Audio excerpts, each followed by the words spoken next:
Tapes of Trepidation presents The 12 Scares of Christmas.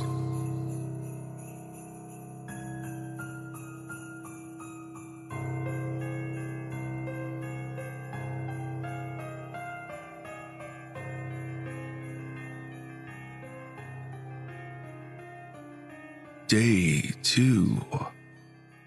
The Carolers. Written by MakRalston. With guest narration by Neal Skorupa from Nerotic Voice.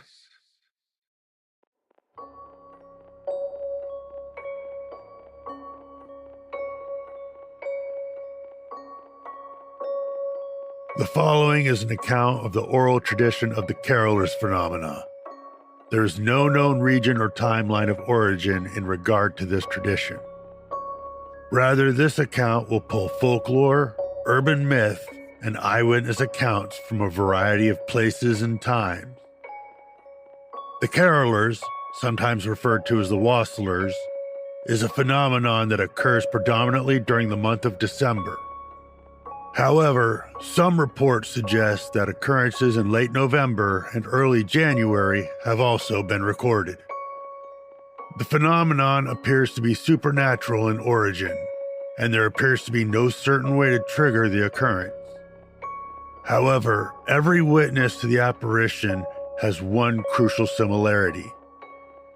All of those who had been visited by the Carolers had recently donated clothing to a local charity or drive, with only minor exceptions.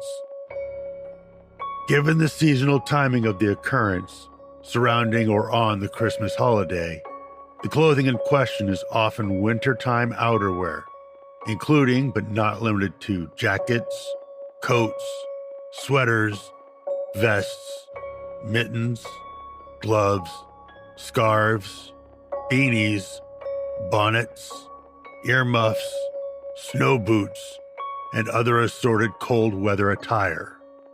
Additionally, it should be noted that while every eyewitness of the phenomenon had recently donated such apparel, not every donor was visited by the apparitions, though it is still uncertain why this is the case. According to varying legends and the mouths of those who had allegedly seen the Carolers, the apparitions would appear sometime after the donation had taken place, always at night and on nights where the temperature was considerably low, often snowing, and in some cases below zero. While the timing of the appearances would vary from location to location, many Caroler sightings would occur during the middle of the night, around midnight to 3 in the morning. Eyewitnesses would describe hearing a faint, nearly inaudible sound upon waking from their slumbers. After some moments would pass, this sound would rise considerably in volume and become intelligible, though muffled. As described, the growing sound was either that of one voice or several, depending on the quantity of the clothing articles donated prior.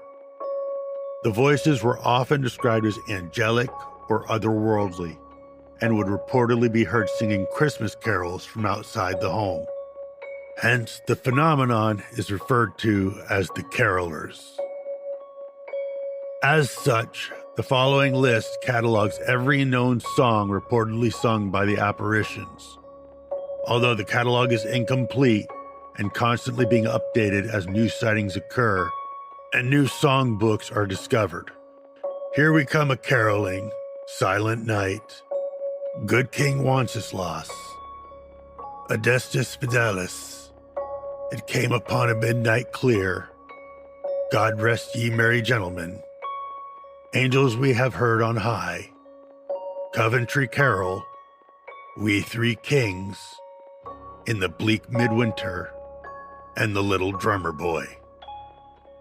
Upon hearing any of these carols, or any undocumented ones not aforementioned, many of those who encountered the phenomenon would follow the sound to its point of origin, typically outside the home's front door, where the witness in question would see what appeared to be the clothing that they had donated prior, suspended in the air and seemingly worn by an invisible person, with the sound emanating from where the mouth should be, often beneath a beanie or somewhere within a hooded coat. Upon completion of the carol, these garments would then drop to the ground and the phenomenon would end. With the exception of a large family of 8 from Nebraska, most sightings of the apparitions consisted of anywhere from 1 to 6 carolers outside the front door, with the average being 3. Due to the nature of typical clothing donations and drives, the outfits worn by the apparitions are often incomplete, with some being mere scarves 4 feet off the ground. To others, often visitors of more generous benefactors, being fully bundled with the exception of a face. Any and all appearances of the carolers phenomenon, despite the differences in attire or the amount thereof, behaved in a similar manner. The apparitions would appear, sing, and depart, with only a few rare exceptions that will be listed below. Mary Thomas, a 68-year-old woman from Des Plaines, Illinois, is the only recorded individual visited by the carolers who did not report the sighting herself. Rather, the sighting, though not confirmed to have been the carolers, but highly likely, was made by a neighbor who claimed that they heard a loud banging sound sometime around 2:30 a.m. on the morning of December 23rd, 1988.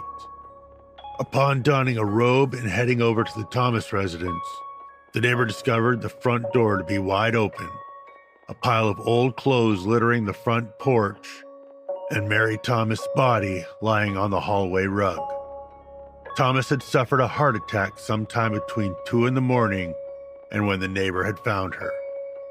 Months prior, Thomas had surgically received a stent in her heart, and because the outpouring of donations on her behalf and her weight loss due to her health condition, decided to gift much of her old clothing to a local charity for the holidays. Much of that clothing was discovered on Thomas's front porch that very morning. Eric Anderson, a 30-year-old from Liverpool, England, was declared legally dead in 2007 after being considered a missing person for 7 years. In the year 2000, after not returning to work for a period of 3 days, Anderson's apartment was visited by local police, who discovered not only the home to be vacant, but no signs of forced entry or foul play present within. Instead, investigators were only left with an empty bed, Anderson's pajamas beneath the covers, and nothing to suggest he had fled the premises.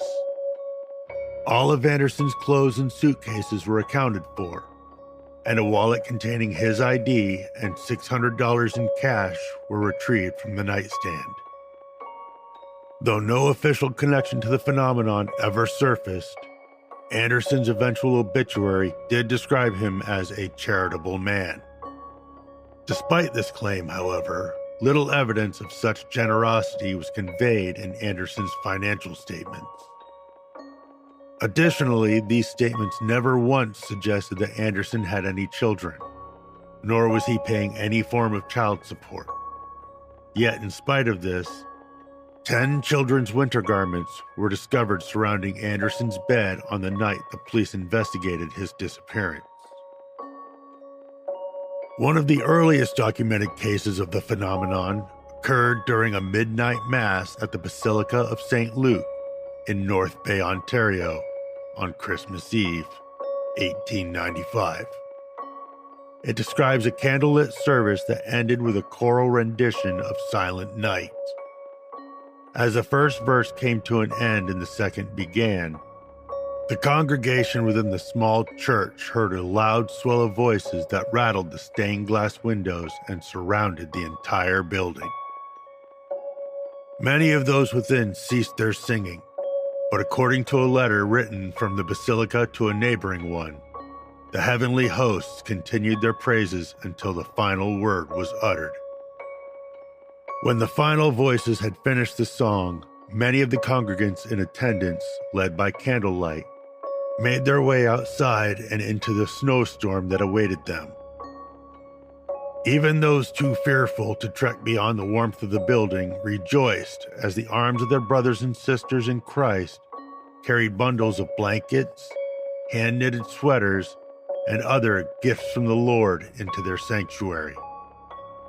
Many of these gifts would be distributed to the needy and poor the following Christmas morning, though to this day, the origins of these articles remain a mystery.